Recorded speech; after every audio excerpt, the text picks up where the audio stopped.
Yeah. Look out your window. Knicks fans is on your block. Y'all know the Knicks run the city. Pull them shades back. Look out your window. Look down there on the block. That's Knicks fans right there.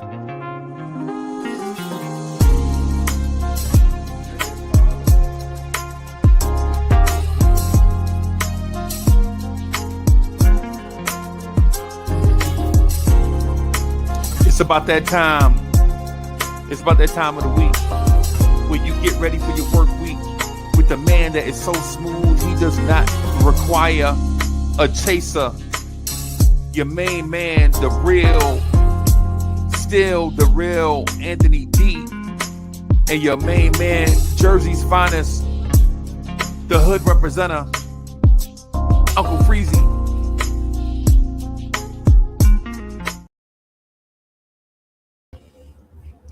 Yo, party people in the place to be. What's good? It's your number one Chief Rockin' Knicks University main man, Uncle Freezy. I'm joined by the man that's so smooth that he does not require a chaser.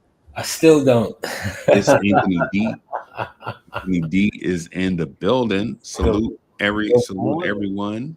Salute. Once again, we back. Another Sunday. Back. Good morning. How we doing, Uncle Freezy? Man, I'm good, bro. I'm good.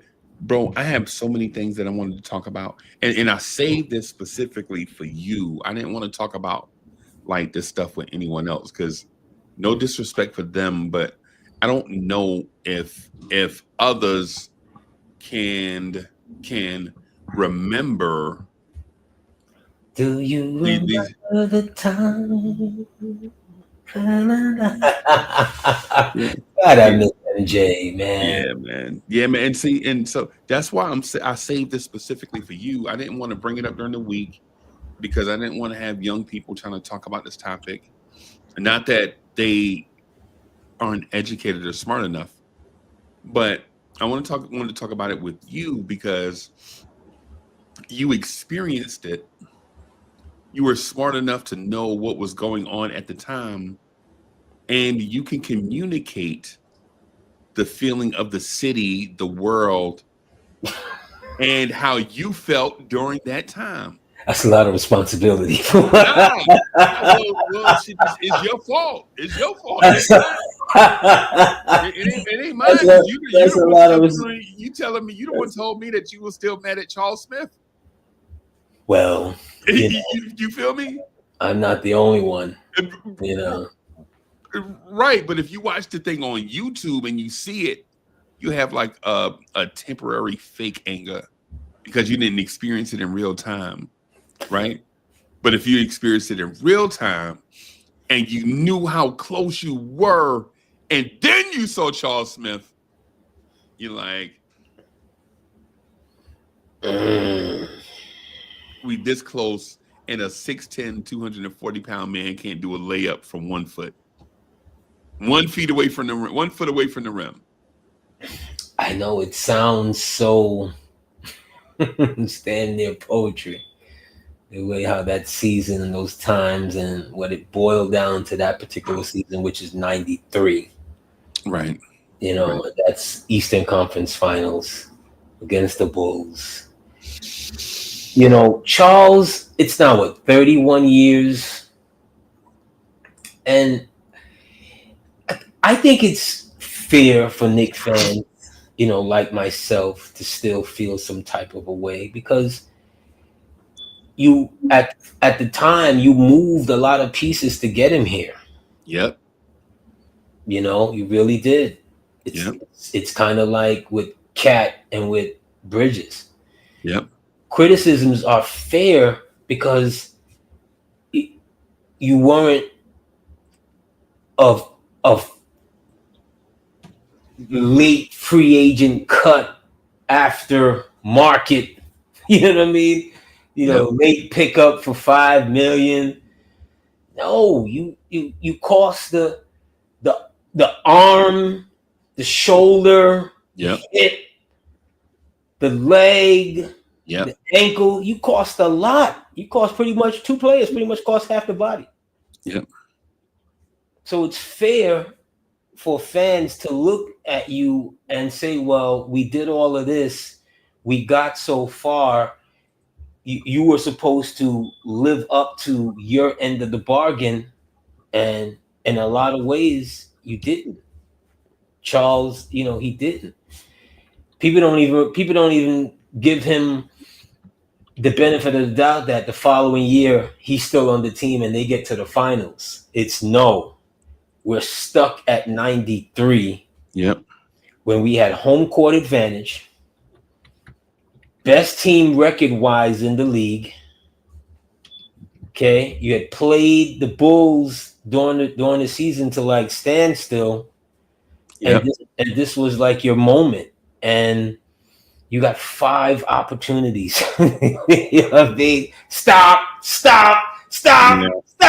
Stop again. You just hear Bob Albert just like, you know what I mean? His voice just getting louder and louder and echoing. It's like it plays in my nightmares sometimes. You know what I mean? Like stop. Like you toss and turn and you jump out your skin. You stop. Yeah. And it never, you know what I mean? It's never the opposite. He never makes the basket. He never gains momentum. He never becomes, at the time, a big for what a big was supposed to do in that moment, which was to you either getting fouled. And they didn't call fouls like that back then at the end of the game. Nope. So you were supposed to do your job. Yep. And unfortunately, he didn't do his job. Salute to the chat. I see Bob. I see Danny. On Dio, salute, my guys. Y'all know what it is. But it was painful, man.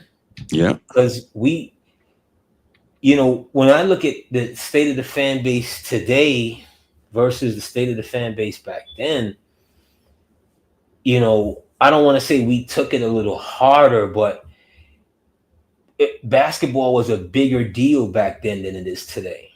Right. By far. Right. It's not even, Christmas, you knew whatever you was doing, the Knicks and the Bulls were going to be on at 8:00. And whatever you was doing up until that moment, you were going to find your place in front of the television to watch Knicks Bulls. Yep. It just became that thing. Easter Sunday, same thing. Yep. Memorial Day weekends when you're going out and the Knicks are playing that Memorial Day weekend, you're not going out until the game is over. Yep. That's how important basketball was. That's how important Knicks basketball was at that time. And we're getting, a feel of it now, but just in the totality, basketball in the landscape of sports was way more important then than it is now. So those times were just, I hate doing this to Charles. I really do. I really did, but it's fair. Yeah, it's fair. It's fair because and should that, happen again to any one of our acquisitions or whatever, it'll be fair again. It'll be fair again. Yeah. It'll be fair again. It was fair to Randall. It comes with the territory. That's the part of it where I think we're headed to that with Jalen Brunson's era of Knicks. This current era of Knicks is and I'm sorry for leaning in, y'all looking all crazy, but this desk is so small that I'm trying to do like a lot of different things at once. So man, my apologies for that. But I have a poll out there on, you guys see it. You guys will see it. Vote on the best era of New York Knicks basketball as Anthony D and I break down what we think is the best era of New York Knicks basketball and why. Right? And so we started this introduction. Well, let me say this. Anthony D, I went to Buc-ee's the other night. I went to Buc-ee's Friday night. I heard you talking about this Buc-ee's. Please explain what the hell is a Buc-ee? bro. Bucky's is like, you ever been to 7-Eleven? Yes. Imagine a 7-Eleven mega sized, the size of 2 Walmarts put together. Mm-hmm. And everything inside there is fantastic, made fresh. Right. Well, they make stuff fresh in 7-Eleven. The 7-Elevens down here, they make Mm-hmm. things fresh inside. But imagine you have like gourmet style stuff. So Mm-hmm. it's like I was a about to say, you ain't talking about that stale pizza that's been in 7 nah, it's on Tuesday that night. fire that's been there for fucking day. You know, it says Tuesday night, bro. That pizza been up there. You could knock somebody out with that. Like, you did not just, like, you really did not just buy that, my man. Right. Seriously. But bro, they have, bro. So Bucky's is a travel center about the size of Terminal 3. Y'all been to the airport? Mm-hmm. Y'all know how big the airport is, right? Y'all know how big terminals are at the airport, right? Mm-hmm. Bucky's is that size, right? But when you go in, AD, they have everything. Bro, they have like 200 types of beer in there, Mm-hmm. right? They have like 50 types of wine in there, Mm-hmm. right? They have brisket cooking right there in front of your face. They have all the snacks that you want for people that smoke. If you're a smoker, Mm-hmm. if you're a smoker, Bucky's, you will. If you're a smoker, you'll spend an hour in Bucky's. I ain't even gonna front. Mm-hmm. Okay. Just walking around picking up snacks. You're like, ooh, they have. Hold on, I'll give you an example. Miss Mocha, Mo, can you bring me those the peanuts right there, if you don't mind? I'm gonna grab these peanuts, AD. I'm gonna show them to you. It's gonna make you laugh. All right. So as we wait for the peanuts from Bucky's sound like, does anybody in chat know this Bucky's? Bucky's sound like it's a rolling mall of like open food dispensaries and so forth. But bro, AD, bro, look what this is. I bought this from Bucky's, bro. Mm-hmm. These are chili lime peanuts, bro. Chili lime peanuts, bro. All right. So Bucky's sounds like the one-stop shop or for snacks. For snacks, okay. And for sandwiches, like so I'm vegan, right? I try to be vegan. Sometimes I try to be vegan, right? I think I officially went vegan at the beginning of March. I mean, at the beginning of January, at the New Year. Okay. But then how's it going? Moments. Yeah, I had a couple of moments, man, where it's like, whatever. But you slipped on a hamburger. I slipped on a pork chop. Assalamu alaikum. So yeah, man. So Bucky's is that. But the reason why I bring up Bucky's, right, is because pulling into the parking lot, I saw a 1979, a caramel 1979 Lincoln Mark IV. Right. As I'm pulling in, and I call my mother. I'm like, "Yo, ma, look at what I look at this." And so she was like, "Yeah, that's right there. That's our era. That's high school era, right?" I'm like, "No, I want to know high school in '79. No, I was in high school in 1979. I was high school in the '80s." but I saw it, and then the dude gets out, bro, and he is bumping. You remember Lou Rawls? Absolutely. Come on now. You'll never find. And so I'm like, yo, this dude is in his bag right now. You can't tell him nothing. And immediately I zoom back to like the 70s, like my 70s Knicks, Ray Williams, Bob McAdoo, Spencer Haywood, Bill Cartwright, you know what I'm saying? Michael Ray Richardson, that era. And I'm like, Uncuffed Sports Podcast was good. Ivory 10 is in the building, salute. But when I was thinking about the 70s Knicks, not the championship Knicks, right? Because I don't remember them, right? I don't remember Right. Willis and all those guys. I remember After Clyde. the I remember after the Clyde championship. being a yeah. I remember Clyde being an older vet. That's what I remember. I remember Earl the Pearl being an older vet, right? I remember them with ice bags on their knees, and I remember Bill Cartwright saved New York basketball, right? I remember, bro. I ain't even gonna front when we drafted Bill Cartwright.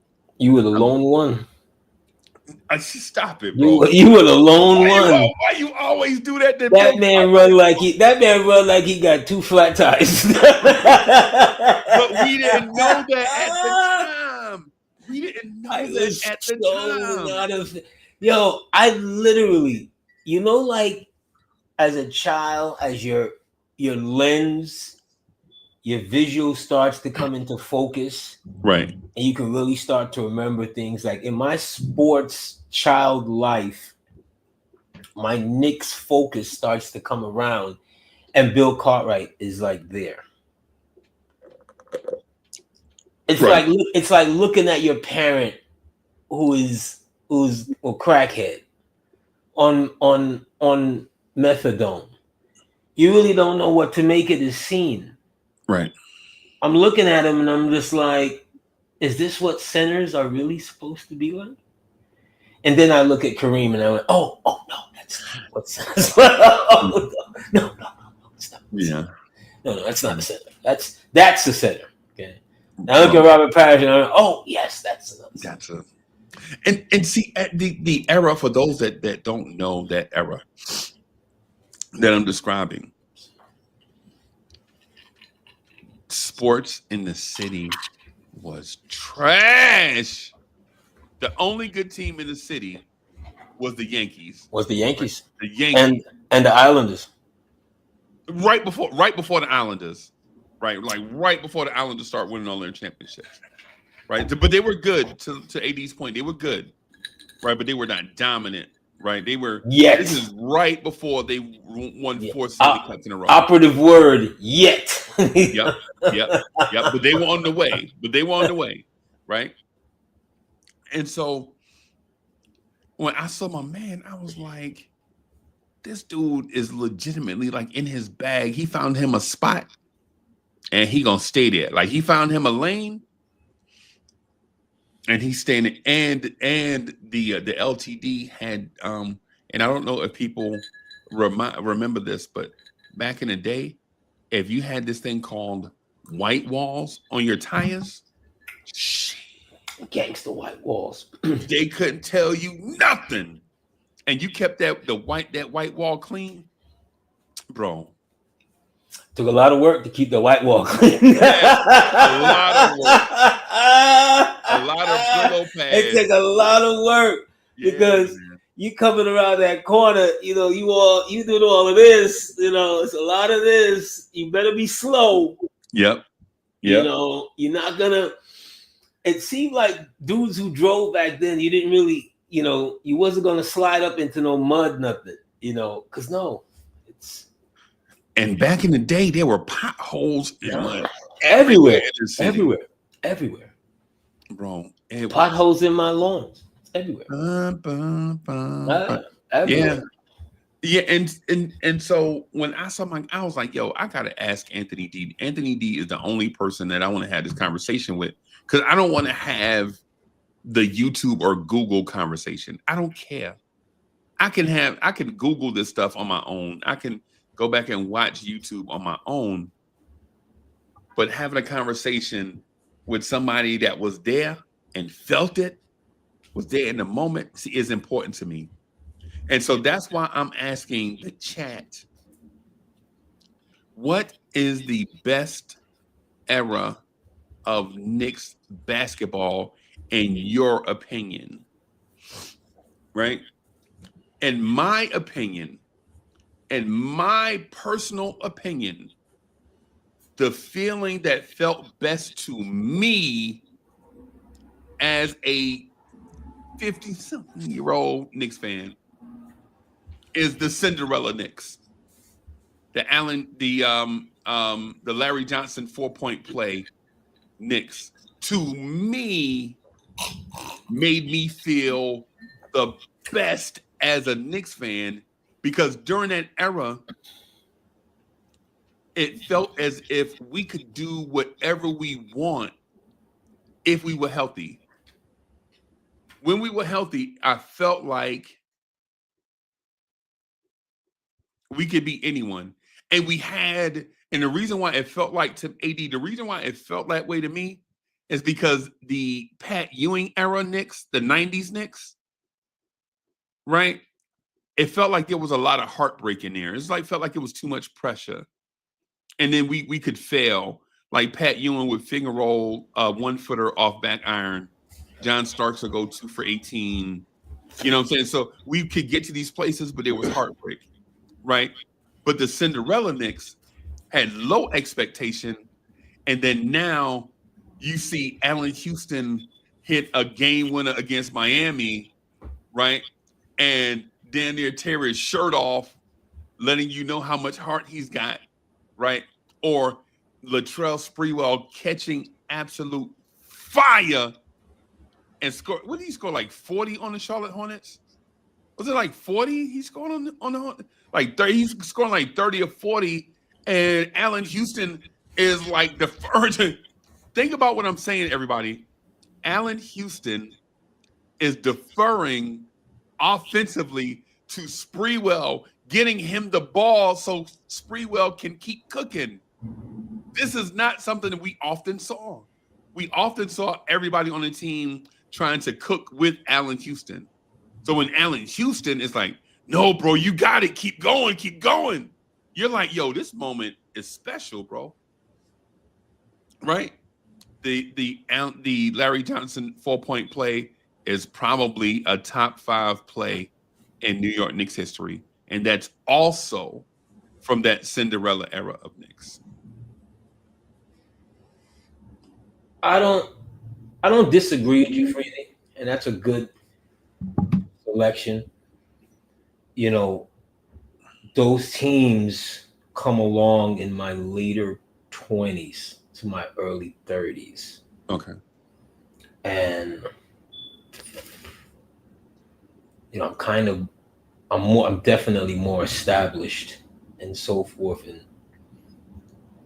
although the Knicks are hella important, you know, they're not as important to me as we were talking. And I have to quickly remember years 92 through 95. Right. For me, because I was still more blasé, you know. The Knicks were hot. I think I said this before. The Knicks were hot. And I was hot. Yeah. And we just seemed to mirror, you know, one another, because they just was the Knicks at that time. All of a sudden, we get Pat Riley, we get Checkers, we get Pat Riley. We're meeting Chicago in the second. We dust off Detroit in the first round. We're meeting Chicago in the first round, game 1, second, you know, semifinals in Chicago Stadium. And at that moment in time, Ewing had announced he arrived when he beat the Celtics on their floor. Yep. But it wasn't Jordan. Yeah. See what I'm saying? It was Kevin McHale. Put back over Kevin McHale. You were like, oh, he did what? Yeah. It was a last hurrah. It was against a young Reggie Lewis. Yep. Fading Bird. John Bagley. You know, this was against the defending champions. Yep. In their backyard. The Knicks are like a 10-point underdog. I believe I could remember going into that series. I can't even remember what they was underdog game 1. And Ewing absolutely dominates them. Game 1. When he finishes with the crossover, which you're not going to see anybody do this today, but let alone a big, when he finishes with the crossover and he 2-hand power slam going, bang. Yep. Leaves Cartwright in the dust. And the next day, it was like a shocker to the NBA. What? The Knicks did what? Yeah. And from then on, it was nip and tuck the rest of the way. Yep. From then on, they were like, after that series, it's kind of like when we went home, a couple of years ago against Miami. We was like, all right, we'll we be know back. what we got to do. We'll be back. Yep. It was that feeling like, you know what? We know we're going to be back. Yep. Like this game 7, right? This 7 game, it was not a mirage. Yep. We just need to do what we need to do to come back right here again. And things are going to be different. Some of the pieces changed. We came back there next year again. Yep. The outcome didn't. We come back there again the following year. Yep. Jordan's away. Outcome is different. Those 3 consecutive years, 92, 93, 94. After 92, you couldn't tell me that Ewing wasn't going to win a championship. Right. Like Ewing wasn't going to. You thought Ewing was going to win a championship? I thought he was going to win. No, I thought he was going to win because remember, we're 8 years into his career now. He's 30. From 85 to 94, we're 8 years into his career. And I'm like, if there's anybody that's going to get him a championship, if there's any marriage, it's going to be him and Riley. They're going to get this done. They're going to find a way to get a championship. I'm utterly confident that even in the Jordan era, we're going to get this championship.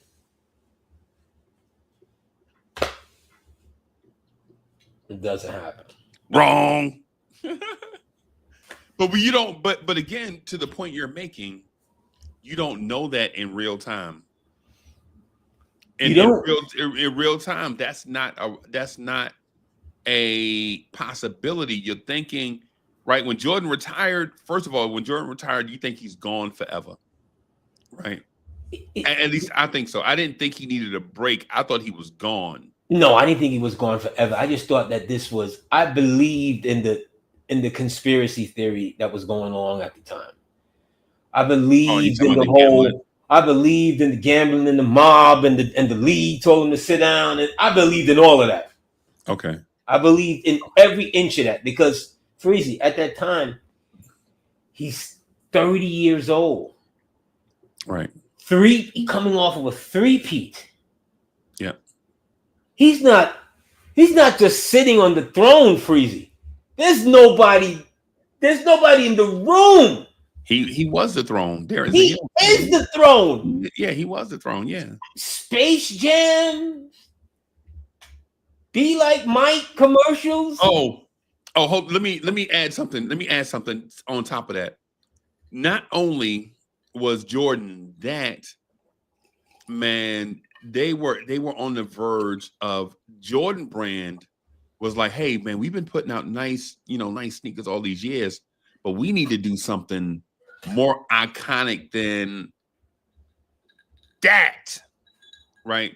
Like everybody know what the Space Jam Jordans look like. Everybody know the Bugs Bunny, the Looney Tunes Jordans, right? All that, bro. We were not even thinking. Like for instance, when we lost to the Rockets, I knew we lost to the Rockets because our 80s way of playing basketball was beat by the 90s way of playing basketball. Right. I knew it at the time, but I kind of hoped that we could overcome it and then eventually evolve into the 90s style of basketball, but we didn't. We were still playing late 70s, early 80s style of basketball where every play started from inside out, right? And the Houston Rockets had a center that you couldn't even touch. Like the only player that I know that I've seen that had a more friendly whistle than Jordan was Hakeem Olajuwon. And I know people are going to say that's not fair because he was a great player and he deserved a whistle because he was a big man that revolutionized the post and things of that sort. And if that's the way that you go with it, I'm not going to argue with it. I could probably agree. I honestly think Tim Duncan is a better post player than Olajuwon, right? I don't have a beef with Olajuwon. I think he was great. I think Olajuwon is a top 5 NBA player of all time, right?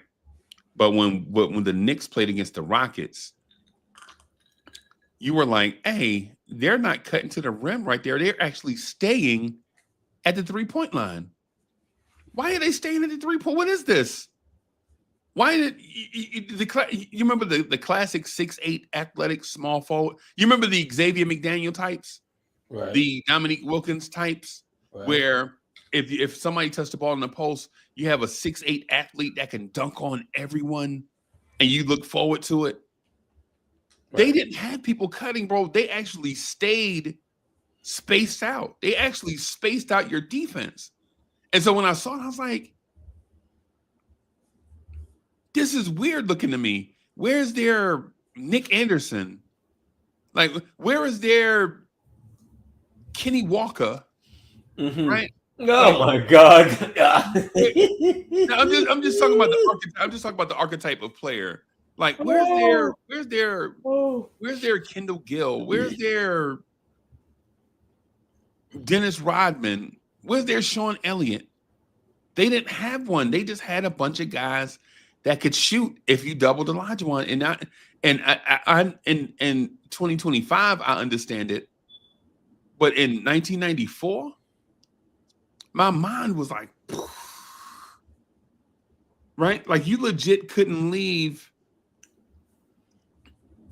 your man and go double Olajuwon, or they were going to shoot a 3-pointer. And I just couldn't.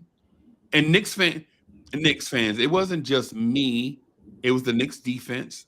It was also the NBA. The NBA couldn't figure it out. And so the Rockets, Pat Ewing's defense was phenomenal. I think Olajuwon was averaging like 34 points a game coming into that series. And Pat held them to about 28 points a game in that series. And a lot of those misses where Pat was in his jersey.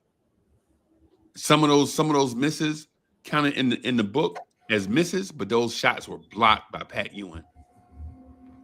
And we still couldn't figure that out, AD. And for that reason, I'm gonna say the Cinderella Knicks, the 90s Knicks, and mind you, the time overlaps. Like we devolved from the Pat Ewing Knicks and evolved into the Allen Houston Knicks. It's like a transition from like 98 to 2000. You see the transition from Pat to Allen Houston. But the reason why I say the Cinderella Knicks, to me, was the greatest era, even though it was short. What was it, like 4 years from like 98 to 2001? Did we lose in the conference finals in 2001? 3 years. Like was it like 99, 2000, 2001? 98-ish. It basically starts when Allen Houston joins the team. But if you're going like a year or so after that. So to be fair, like when he's more so dominant, his dominant times are like from 98 to 2001, 2002. 2002 is what Yeah. is when injuries started setting in. That's when we traded Pat. But you know, I get you, Freezy. No, as much as I love those guys, and Camby's my favorite on that team, and I remember that Houston Sunday afternoon shot, that Memorial Day weekend. Yep. You know, improbable. You know, an 8 beats a 1. Yeah. But it would be us to beat them because I think we played them like 4 times in a 5-year period, and we're 3-1 against them. Yeah. In the playoffs. So as much competition as they gave us, if we don't have that fight, that brawl in the playoffs, they're getting, we're not even remembering them. Right. As it is what it was, because we'd have beat them 4 straight. We'd have beat them with 4 times. What year was that? That was 97. That's 97. That's 97, right? That's probably our most. That's probably our most offensively talented team. That 97 year, we were stacked. It's Ewing's technically his last great season, right? Offensive and defensive. 97 is like his last. After 97, it's like he was 35. Yeah, he was 35, bro. Yeah, it's going down, and that was the last ride to that. But like I said, I love those early years because he was younger. He was still utterly dominant.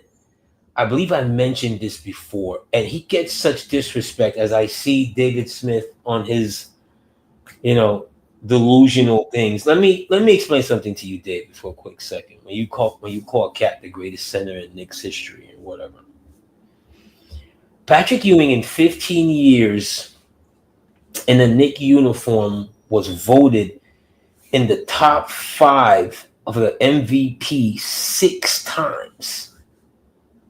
6 times. When you were the top 5 in an MVP podium, you know what that says? That says you're one of the best players in the league, in the very few players in the league. You're one of those guys. When Cat gets 1, then you come back and let's have this conversation. Yeah, right? You're utterly disrespectful. Right. Man has been here a half a season and already he's better than Pat. You've seen enough. He's better than Pat already. Better than Pat. I wasn't going. He hasn't had a memorable nothing. Yeah, I wasn't going to speak to that because in fairness to both of those players, like because Cat's a Hall of Fame center, right? Cat's a Hall of Fame center. Yeah, but he's not in rarefied spaces. Right. No, Cat's a Hall of Fame center, kind of like how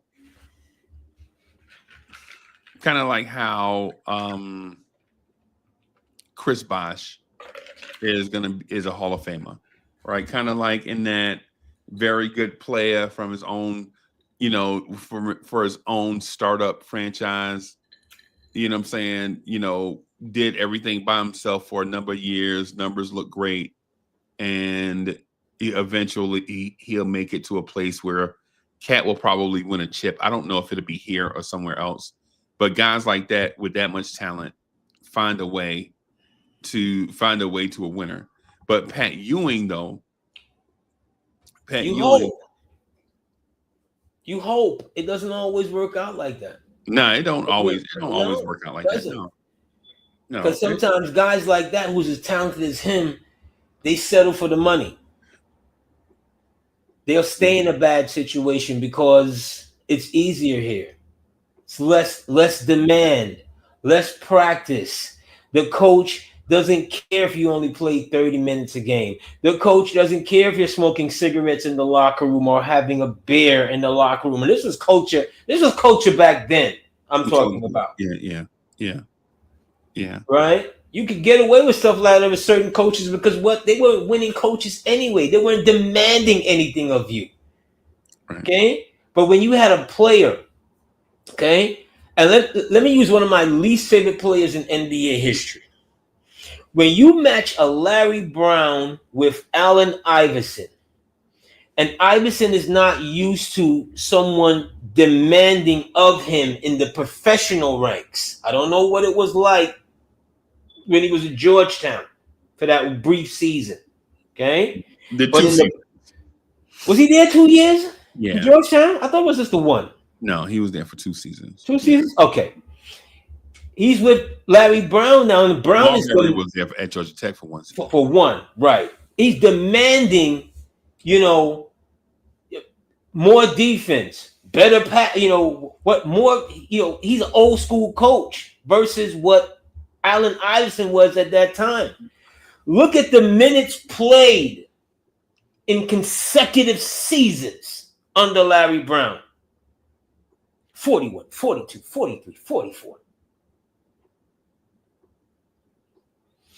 When some of these older guys over this past week that I was listening to, and I'm talking about from cross range, when they heard the topic of guys playing too much in New York or whatever, they laughed. One guy said, Gilbert Arenas said, I've never heard of any such thing as playing too many minutes. A guy asking for less minutes. It's always you want more minutes. When you get to a certain situation, from a loser, Freezy, to a potential winner, and a guy who's pushing, every day to get the best out of you, come on now. What are we here for? To complain about, well, you can get the best of me if Landry Shamet plays a little bit more. That what we doing? Yeah. The thing is, with the minutes thing, and I was going to try to stay on a certain topic, man, because the minutes thing is a ridiculous conversation that you can't quantify, because all NBA minutes are not the same. Right. So when just really quick, just to speak to that, right? If Patrick Ewing had to be the point of attack defender every night for 37 minutes, Pat Ewing would have broke down, right? Pat Ewing was a center that ran up and down the floor and would battle in one spot on the floor, right? The guys back then, they're saying, hey, man, the minutes thing is crazy. The minutes, bro, the offenses and defenses that teams ran back then are compared to right now are so different, thanks to the Phoenix Suns, Mike D'Antoni, Phoenix Suns teams that said, hey, man, we're not just going to run up and down the floor in a straight line, right? We're going to run up and down the floor in a straight line. And then when we get in the half court, we're going to run horizontally around this thing. It's not like back in the day when a guy had a certain spot on the floor and you just muscled up in that one spot. It's not like back then where it was about moving a sofa, right?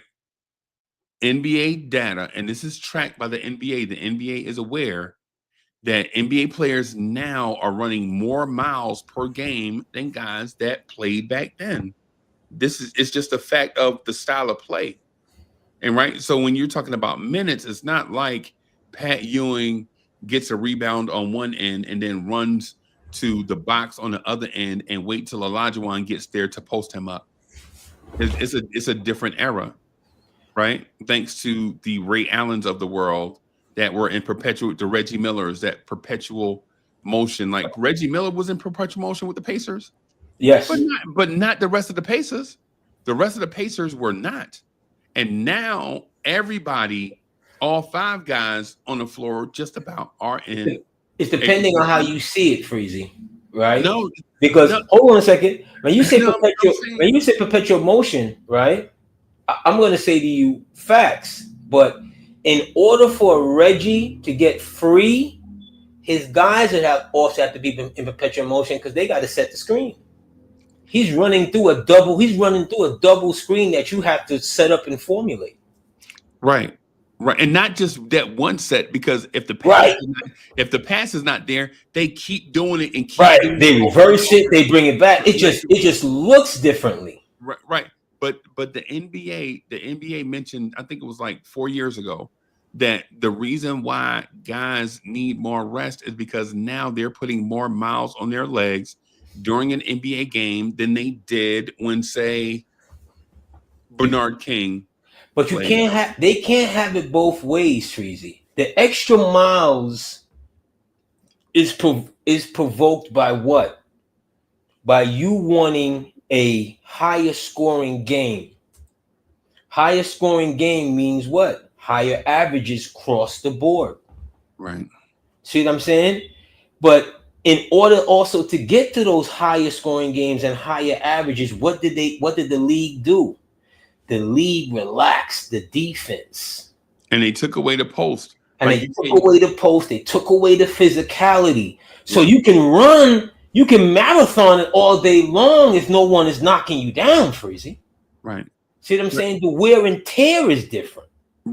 These are the things that I'm saying to you, AD. The thing is you can, are you lifting weights for 48 minutes or are you running a marathon for 48 minutes is what I'm saying. And so when players are like legitimately running 7 miles over a 37-minute thing, you have to understand 7 miles is a long way. But this is the league's fault, Freezy. No one told the league to open it up to a point where teams are shooting over 63s a game. You know how difficult it is to ask a defender to try and defend 25 feet away Bombs from the away. basket? Yeah, bombs Bombs away. away Yeah. on every basket? And AD, That's madness. I understand that. I'm not saying that I agree or disagree with But with what it is. that. What I'm saying is these are the two things that we're dealing with, right? And so my thing is with this is, and not to get off track because Smitty clearly has AD off track. He put a rock in AD shoe. That's the thing I be telling y'all too. Like, why y'all let people put a rock in y'all shoe, man? Like, It's a I talk to 30-year Kid rock. Dre about that all the time. Like, why y'all let people? It's a 30-year rock. Some wounds never heal. Yeah. So the thing about Cat and Pat Ewing are this. Karl Anthony Towns may finish his career with higher totals across the board than Patrick Ewing. He may, right? He may, right? It has nothing to do with Pat being less of a player. It means everything about the different eras and the style of play, right? Cat is probably going to finish his career averaging 24 points a game and about 12 rebounds a game, 50% from the floor, 40% from three, and 80-something% from the free throw line. He's probably going to average that for his career. And so at the end of the day, when in about 20 years, when people look at Pat Ewing's stats versus Cat's stats, it's going to look like Cat is a better player. But some of the things that you can't quantify is, how about in those clutch moments when you're down by one, are you giving the ball to Pat or are you giving the ball to Cat? Right? How about what your team look like defensively with Pat or with Cat? Right? And so I would venture to say, if Patrick Ewing had OG Anunoby, Mikal Bridges, and Deuce McBride defensively, I think that 90s Knicks team would have probably been the greatest defensive team ever. Right? But that's just us juxtaposing and moving around pieces, right? Just to talk about a certain thing. Right. But onto my Cinderella thing, the Cinderella Knicks, AD. I think the Cinderella Knicks did more with less. And you know how I really dislike Jeff Van Gundy. Right. I really dislike Jeff Van Gundy, bro. Like if I was on fire and Jeff Van Gundy had water, I'll just meet y'all in the upper room. The upper room. Yeah, man, that's how much I dislike Jeff Van Gundy. I wouldn't allow Jeff Van Gundy to put me out if I was on fire, bro.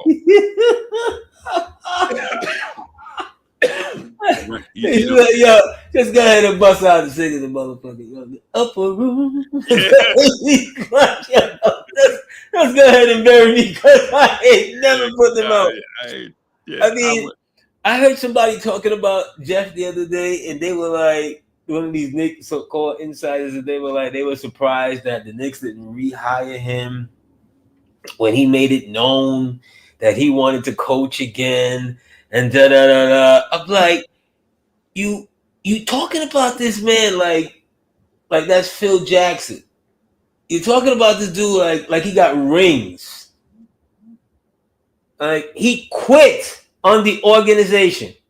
Yeah. In the face of serious transition, in the face of a very young owner at the time, yep, who did not know what he was doing. And he admitted that too, man. He admitted it. And he admitted it, but you quit on the organization. Freezy. How do I hire you back again? He didn't take a break. Quit. He didn't take a break, right? Like if you need a break, if you got stuff going on, man, you need a break, man. It happens to everyone. Every night, man. After this right here, I'm gonna just go outside and walk around. But it's raining outside, so. But even after this, I'm just gonna take a little Sunday siesta, like just go and just take a little mental restoration. But that man quit. During some serious times of the organization. If you don't like the direction, I get it. But you were there. You had. And he was also young, by the way. He was also young-ish, back to back. Like 35, he was. He was like 37, 38, something like that. Yeah, he looked older, but he was young. But you quit. Yeah. The memories are always going to be fine. Let's not get it twisted. I love those teams. I wish Alonzo would have punched him in the throat. Those teams were, but you remember, look at that fight. You felt when you saw them, it was like, hold on, who is that at the bottom there? Who? And when they're unmangling Jeff, you felt like, yeah, Jeff, baby. Jeff is in the middle, baby. Yeah. And then Jeff came to his senses and then realized that, Alonzo Mourning is nothing to play with. I'm half his size, but you felt good that, your coach is all in the middle and he's getting his sweep over all mangled up. Yeah. You felt good. Yeah. But to come back, nah. Sometimes you can't go home again. Sometimes you can't go home. Not the same way. You know what I mean? Not the same way. Love Jeff and all, but I remember those days, those fond days. Yeah. That team, Freezy, as much as it's Allen Houston and Sprewell's teams and so forth, it still kind of went as Ewing went. Evidence, look at them in the finals without Ewing. I'm not here to say we beat them with Ewing, but the roles, kind of like what the team is now, without Mitch, with Mitch, the roles kind of look more defined. With Ewing, the roles look more defined because you didn't ask Camby to play center. When you asked Camby to match up for long periods of minutes against, big man from Wake Forest, he ate him alive. Yeah, he was. He ate him alive. You see what I'm saying? Camby was on the bench. Who didn't eat alive though? No. But my point is, the strategy was, remember, Camby all of a sudden becomes one of the best players in the league because of what? He is coming off the bench and off the weak side. Yeah. You're not asking him to guard the player. You're asking him to catch everything that gets by. Yeah. See what I'm saying? And you're asking him, you're then asking the Davis boys to match his foot speed getting to the other side of the court. They couldn't do that. He's in his bag in a transition up and down. All of a sudden, Ewing is not there going into the finals. Larry Johnson is hobbling going into the finals. And you're asking him, Camby at that time might have been about 210 pounds soaking wet. Maybe. Against two Hall of Fame 7-footers by himself. It was an unfair And pass. well, Kurt Thomas. Kurt Thomas wasn't up to that. Kurt Thomas wasn't up to it. The future senator out in Portland, he wasn't up to it. They just was undermanned. Yeah. And you saw it glaringly. The senator out in Portland, which one are you talking about? What's my guy? The white senator. Dudley. Dudley. Yeah. They didn't have Herb Williams. They didn't have enough. No way near. Herb Williams is my guy, bro. You see what I'm saying? Of course, but once a Knick, always a Knick. But when you look at the totality, they didn't have enough to go against two of the greatest big men in the history of the game in their primes. Yeah. No way near. And you asked way too much out of Camp. Not that you asked him because you're an NBA player, you're cutting an NBA check. But for where he was at that moment in time, he's better off the ball, playing off the star than being the star right then and there. He could not avoid the fouls. Yeah. It's like, all right, Camby done, checked in, he's gone. All right, Marcus, we'll see you back in the second quarter. Yeah, we'll see you in about an hour and a half. We'll see you in about an hour. That man get 3 fouls so fast, bro. You're like, we'll love that dude, man. But it's gonna come a time and a place. Games right now. Remember, Mike Tyson said it's all fun and games until you get punched in the face. He's right. The Knicks Cat hasn't gotten punched in the face yet in a Knick uniform. Yeah.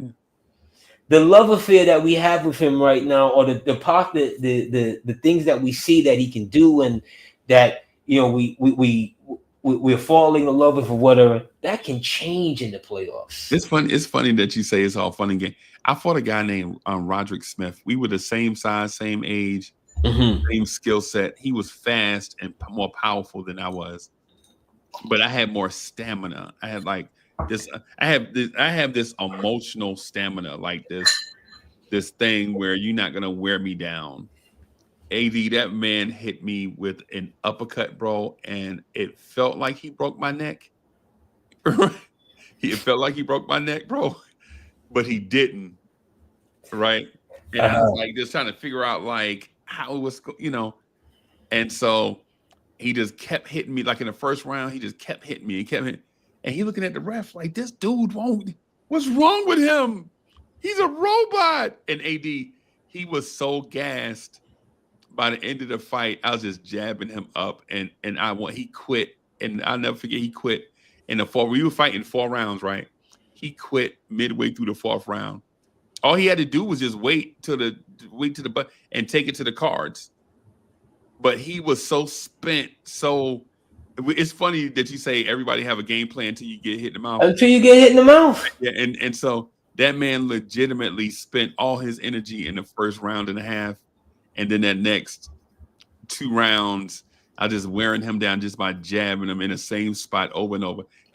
Bro, you ever had it's gonna sound disgusting, but you ever like got a cut and then you go outside and the fly bug or try to get to it, put a Band-Aid on or something.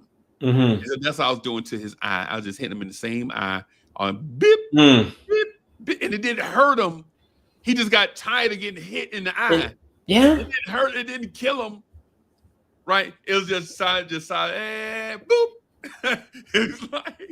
Everything looked good. Everything looked good until that moment. Yeah, like you remember Pernell Whitaker? Come on now. How Pernell Whitaker could legit pick out a place and just pick at it and pick at it and pick at it until you just ready to just you don't even get knocked down. You just want to lay down just so that you can get it over with. That man Right. made me want to stop watch boxing. I think I stopped watch boxing for like a year or two after that, after the Chavez decision. Yeah. I was disgusted. I was gonna quit. I was disgusted. I was like, yo, you can't. In what world that they saw that was a majority draw just to protect his undefeated status? bro, it's politics. It's where I stopped. It's where like that initial love that I had for so many years. At that moment in time, everything had changed for me. But it happened to Hagler. Yes, and it's happened to a lot of people, but right in that moment, right there, Happened to Hearns against Sugar Ray. yes, but it's at boxing at some point in time was getting, the moments of getting two guys in their maximum primes was starting to be fleeting. Yeah. Right? In the late, 90s, starting to, getting a little less until, we're at where we are today. At that moment in time, Purnell was supposed to get that. It wouldn't have hurt him to give him the loss, Freezy, because then he fights Frankie Randall like 2 fights later, and Frankie Randall then knocks him down and gets the win. Yeah. Where they couldn't take it from him. Frankie Randall, bro. Think about what you said just now, bro. Frankie Randall. Frankie Randall was a good fighter. No. But historically, he's a nobody. Yes. He was a great fighter for his time. Not even great, but just. But historically, you wouldn't think of him. Yeah, that's what I'm saying. Like he's Kevin Kelly almost. Like the guys that were great in a certain time. That when you think about that era now, when you look back at it, if I didn't even say Kevin Kelly's name, people may not even have remembered him. Yeah, for a very small period, Kevin the Flash Kelly from out of the Flushing, New York. Yeah. Was a big deal. Yeah. And he was a champion. Yeah. But just a very short period of time. For a very short period of time. But that's boxing's problem here today, is that they can't recapture those moments. You see, they can't live off of Davis Roach right now. Right. Because no one is saying, oh my God, I can't wait to see the next fight. Because why? They know there's not going to be a next fight for another. Whatever, however many, yeah. See what I'm saying? So you're not going to be excited for that. They can't hold their audience. Yeah. Yeah, and the reason why they can't is because UFC, you see the action right there. And they have one commissioner over everybody that's going to say, hey, if an injustice happens, right, I'm here right now. And if an injustice happens, we're going to correct it right now. Boxing has like 200 organizations, bro. Like I told AD, bro, I was the Green Street grocery champ for 2 years in a row. They had their own commission. It was legal. They had their own legal commission, right? Of course, you had to get your license in the state of South Carolina. You had to hold on. You had to get a license to be the. No, you had to have your license. Yeah. Oh, for real? Oh, okay. You had to have your license. You had to have your license. You had to have your insurance. You have to have. I think you had to have an escrow of. I think you had to have like an escrow of like $1,000 and all this stuff. It was serious. Yeah, it was serious, bro. And it was serious. Like if something happened, did you get like a year supply of groceries with that championship? Nah, but they did let you get a chicken plate. AD laughing. I'm so serious right now. AD laughing. AD laughing. I'm so serious right now. In the back and talk to Miss Wilhelmina. She's like, hey, baby, I said, what is this? What is this Thanksgiving weekend? They gave you a chicken plate. AD, that's so disrespectful. AD is so disrespectful, man. Nah, man. She's like, hey, baby, I set your box over there to the side. There it is. Yeah, So it better yeah, had a biscuit in it, I promise you. It better. yeah, man. You needed them carbs, bro. You Oh, needed, yeah, man. Yeah, man. Yeah, oh my that was God. so yeah, man. So I I don't know. How do you feel about the mellow Jeremy? How do you like the mellow It was era? just a wait. I love that era because I still watch, some of those highlights from then, for how devastatingly effective Carmelo Anthony was. And when he got hurt, which kicks off the Knicks tape era, and Jeremy Lin is, placed as the point guard, rightfully so, because there were no other options. Everybody else was The other hurt. options were trash. They were either trash or hurt. Bibby. Tony Douglas. I used to love Tony Douglas, but I thought he was miscast. Yeah, Tony Right? Douglas was probably a shooting guard. Tony Douglas, right? And Who's the other? Was it the other guy? what's my guy? B Diddy. No, Byron Dick. no, not him. I'm talking about the other off the bench. Well, you had him, Shumbert, B Diddy, Mike Bibby. 21. I'm talking about number 21. Is J.R. Smith there? I don't think J.R. is there yet. No, he's not there yet. He came along. He was still in China. Right. I don't think J.R. But in any event, he takes off, Freezy. He has the kind of Cinderella story that we've only read about, or seen the movie Rudy. But it was in real time. Real time. And this dude was giving real NBA legends the business. Yeah. For 7 or to 10 games or whatever it was like something we had never seen before. Yep.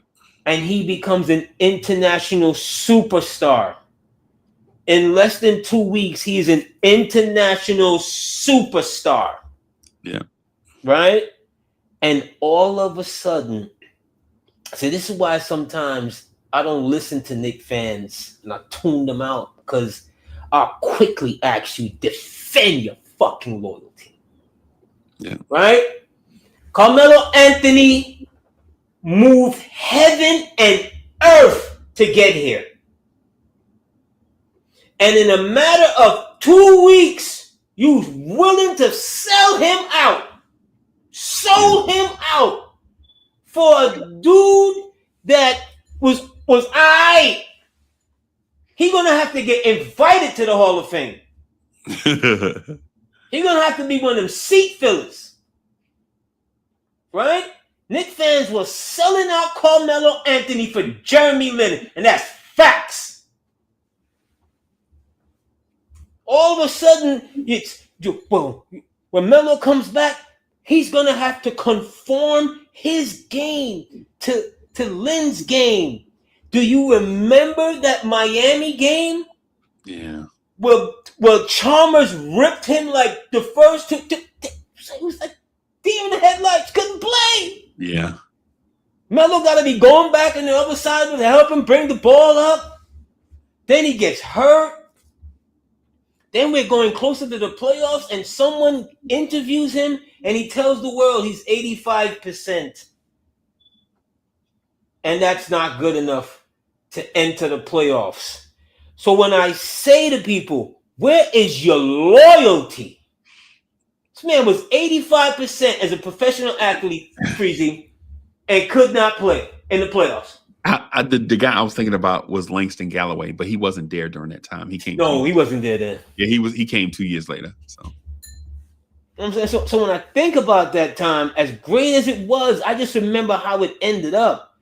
And to add insult to injury, when we thought we had a deal with them, I was in Vegas that weekend, Freezy. And I'm watching the news and I'm hearing him and Woody and Melo, they meet in LA, they had dinner and blah, blah, blah, blah. And okay, that was like on a Thursday.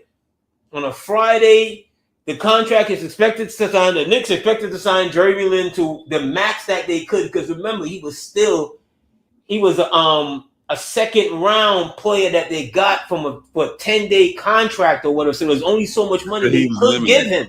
Yeah. There was only so much money they could give him. That was the word on Friday. Saturday morning, he's him and his people are flying in, and da da da da. Okay, all right, great. Come back to the room, played a couple of games of poker. What'll come back Sunday? It's a whole nother story by Sunday evening, Freezy. Yep. Sunday evening, he's meeting with Yao Ming. You're hearing about Houston. Like, Houston, when the hell did Houston get into the picture? Monday morning, he has to deal with Houston. Yeah. When I heard him on one of these other podcasts for like the anniversary or whatever, and the dude was handing him lollipops, I'm like, yo, dude, how can you be a true Knicks fan if you're going to let some of the real key questions and what happened, you just let it just go by?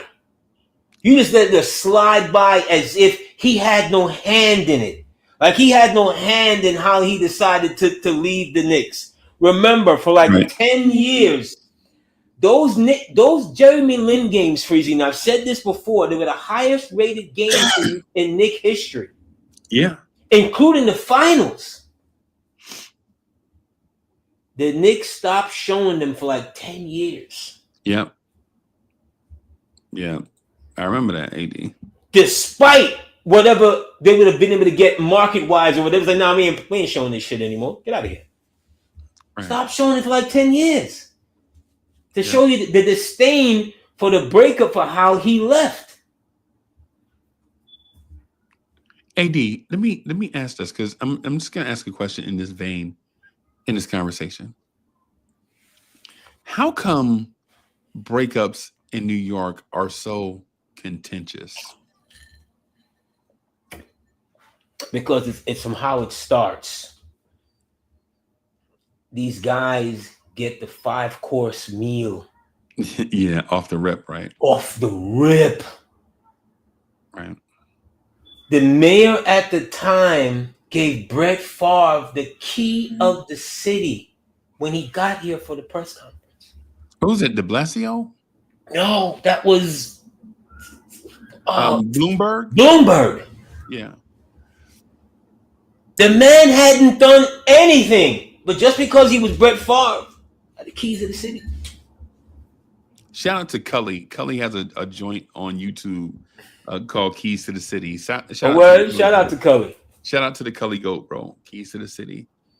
Yeah. You know, so you'll have the same thing with Rodgers and this version of the Jets management. Right. When Rodgers got here 2 years ago, he's at courtside at the Knicks games. Yep. Right? He here, he there. Not Brooklyn. The Knicks. He needed to be seen. He needed to be seen. Everywhere. Yeah. Right? A lot of these guys, when they come in, they give everything on arrival just to attract them. And then when the dust settles and it's time for the rubber to meet the road, and then when it ends badly, it's contentious at the very least. I've done seen players. I remember when the Yankees signed Danny Tartabull. Okay, they signed Danny Tartabull because the Mets signed Bobby Bonilla. Yeah, Bobby Bonilla, who's still getting paid 30-something years later. Yep. Off of probably the greatest deal, 2038. The greatest deferment in the history, that better than Social Security, right? Danny Tartabull, the year before the Yankees signed him with the Royals, I believe hit 316, 34 home runs, and I think 106 RBIs. And had the strongest arm outside of Jesse Barfield from the Blue Jays. Danny Tartabull had the strongest arm. Incredible talent. Right field. Now, is it Bo Jackson arm? Is it Clemente? Is it David arm? No. Oh. But he was an incredible talent. Yep. When he got to the Yankees, now mind you, at that time the Yankees are in flux. But you're adding one of the best young talents because they in the just traded game. Ricky Henderson they just traded Ricky Henderson. And they had back. gotten rid of Ricky Henderson, which Yep. was stupidity. Yep. And then when he got over Billy Martin and money. it was just a bunch of foolishness. And then when he got here, Freezy, and then you got the real fans who was looking to see what was in Kansas City, it never transpired here. It's horrible. Yeah, it's just it was a mess. A mess. They didn't. Danny Tartable was one of those guys that all he wanted to do was just play baseball. He didn't care about being a celebrity in New York. But at the time, the Yankees' best player was Don Mattingly, who was also not interested in being the Yankees guy, a man about town. Yeah, but it comes with the turf, and the fan base fell in love with him because of his work ethic and what he produced when he was right. And they never fell out of love with him. Yep. You're the guy coming in. You're supposed to be the next wing, the next mantelpiece, or the next mantle. How old was he? Was what, 26 when he got here? About that? It's a young dude. Yeah. And it went south real quick. You know, guys who get the money. I remember a picture the Yankees got in like 84 when one of Billy Martin's 5 trips here, named Ed Whitson. Ed Whitson was with the San Diego Padres. The year before, I had a pretty decent year in the National League. Yeah. The Yankees give him ridiculous money for the time he signs. The day they signed this dude, him and Billy Martin was at it, yo. Yeah. It was just like, we just don't take, and Billy was just, if you remember the stories of Billy. Well, yeah, this is like 86, right? 80 because they were trying to get 7, something like that. Because at that time, to AD's story, players were legit turning down money from the Yankees. They're like, man, we ain't going to the Yankees. Yeah. You remember Mark Langston? Guy, what's the other guy from California? The Angels had 2 pitchers, Mark Langston and someone else. I think Nolan Ryan. They had Bert Lylevin. Yeah, there was a couple of people that would kind of take them to the altar. Barry Bonds did the same thing to them, took him to the altar and decided that he wasn't going to take the money. The 2 pitchers from St. Louis, when the St. Louis Cardinals won the World Series. You talking about? Oh my God, and he was great. Tudor, like John Tudor. No, we don't want the Yankees money. Yeah, him.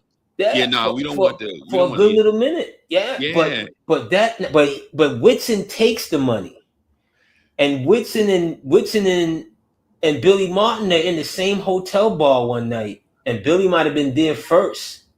Oh, you know he was there first, bro. Yeah. Well, he comes in, and Billy's like, "You don't even deserve to drink. As many runs you done gave up today, some shit like that, and whatever." And to Ed's credit, Ed was no punk. Yeah.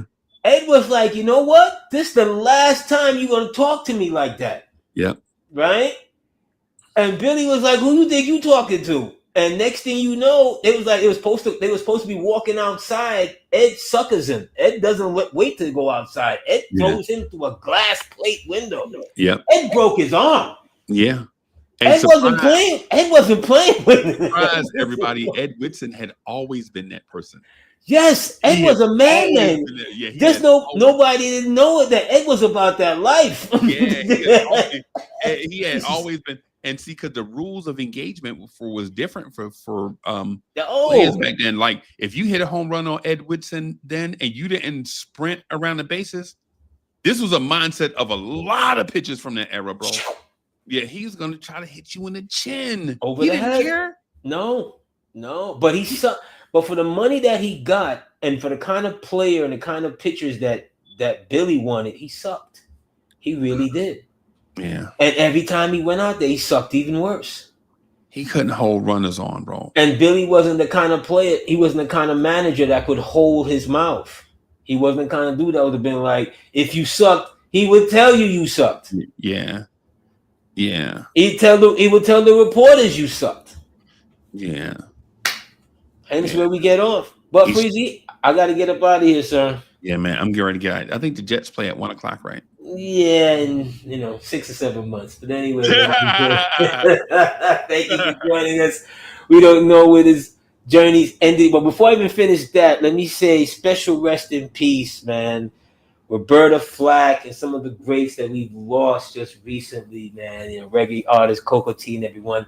But we don't know where this journey started, but we know where it ended. Hit that like button, and we got like 20 likes. Y'all hit that like button, man. Absolutely. Look for me and Freezy in the whirlwind. Bim. Yeah. Look out your window. Knicks fans is on your block. Y'all know the Knicks run the city. Pull them shades back. Look out your window. Look down there on the block. That's Knicks fans right there.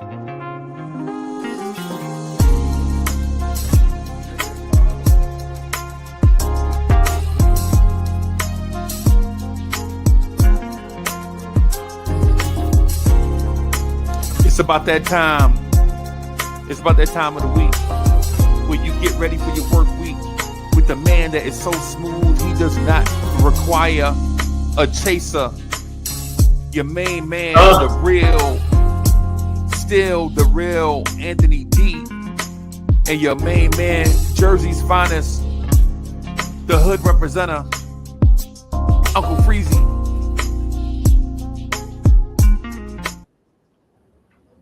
Good show, Freeze. I don't know where the time went, man. Good show, y'all.